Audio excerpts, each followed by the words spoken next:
Hi everyone. So this just came in, the BuddiPole Mini, and also a BuddiPole in the Field by Scott Anderson. Book looks really nice just by looking at its cover. So both of these things, $267.32 with shipping, but no tripod. So we're going to look at that. This information, the sale, my receipt, comes in this nice little bag here.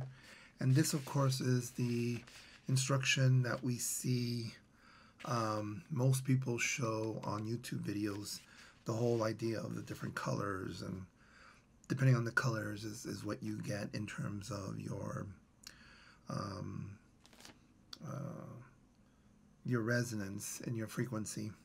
This particular model goes from 40 to 2 meters. Interesting.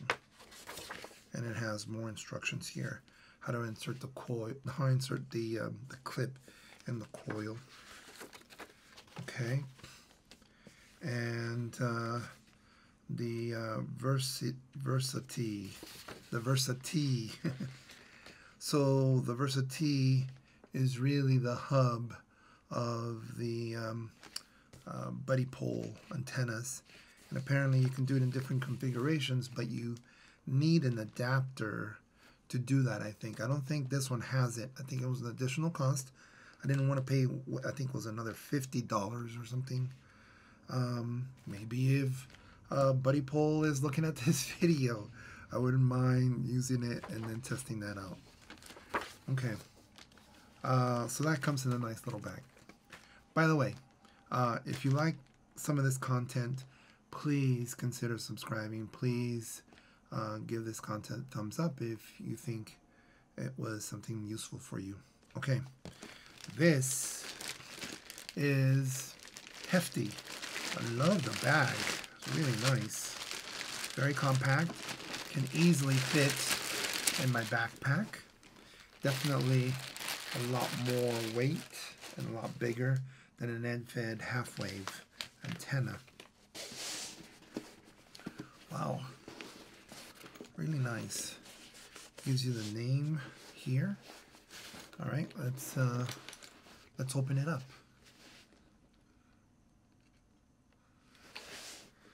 Okay, so we unzip this. Let's see what we have. Wow, a lot of pieces here. A lot of pieces. Everything seems to be in its place. Apparently these coils are the main thing that takes time to do. I spoke to a guy in the BuddiPole asking if these were available. When I bought it, he said these were the things he was waiting for, and he got them, I guess. Everything seems to be in its place. Wow, really nice.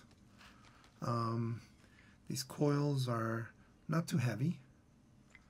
As you can see, the size and quality looks really nice. Of course, the markings tell you, how the coil will work in terms of the different bands. I believe these are 3/8, 3/8 20, 3/8 40, no, 3/8 24. Don't remember. It is a 3/8. Nice. This one's red, and then you have the other one that's black. Okay. And that fits really nicely, and the bag says it's made in the US. That's really nice. And then here are these. I bought extra clips because some people say you usually lose them, and these are the things that are going to help again to figure out what bands you're supposed to use. Now I'm trying to see where the antenna, like the whip, is, and I think this is it right here. Yeah, I think this is the whip. And that looks really interesting. It's black. Oh wow, telescopic. Has a plastic cap, and it does have a little oil to it. Wow, it's really nice. It extends, oh, I would say almost 6 feet, probably longer, and it's really hefty. Little bit hard, not as easy to bend, that's for sure. Really nice. Wow, I thought it was going to be, you know, those metal type. I mean, it is metal, but you know, those kind of, it looks like aluminum, and they're really easy to fold. This one, definitely really, really nice and tough. So we're going to put that here. And it slides really nicely. And this is the other one. There's 2 of these. Be interesting to know. It doesn't really, I don't think it really matters which one goes which side. And this is also telescopic. Okay. So that's nice. Then you have these tubes.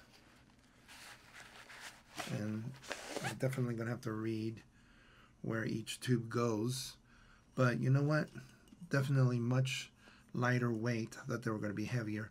Definitely, this does not weigh like those bars that you see for filming. You know, you have these 18-inch, 6-inch bars that you use for racks for the camera.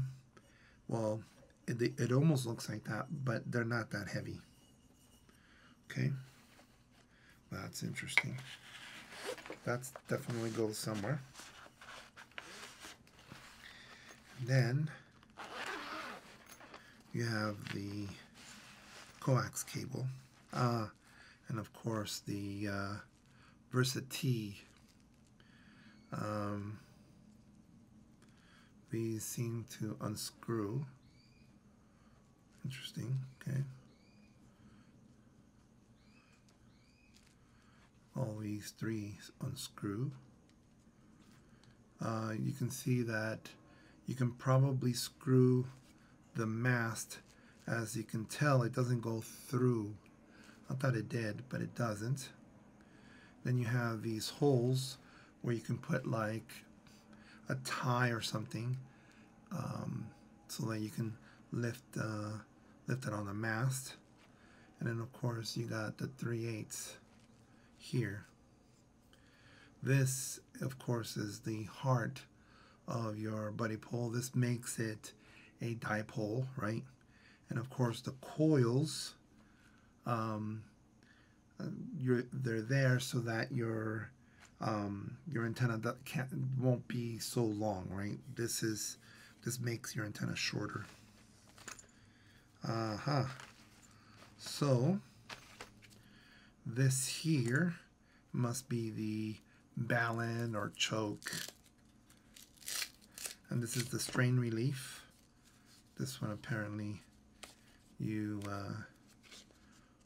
put it around the tube, right? There's going to be a tube here. This will be on there. No, like this, I guess, like that. And that's going to connect there. And then here, which looks really nice. That, I guess one end will go in there.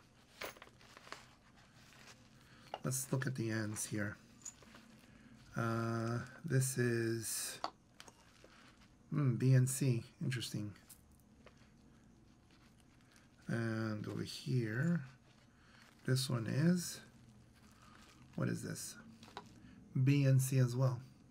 And I believe this goes to 200 watts. So BNC is very interesting. You have an adapter so that you can get, what is this, a VHF plug, the male version. So if you need to adapt that. And this again is the choke, the balun. Then you connect your antenna. Of course, you don't have to use their antenna. I'm sorry, their cable. But this looks really nice. Very, very sturdy and nicely built. And then you can put this here. And you can put that there.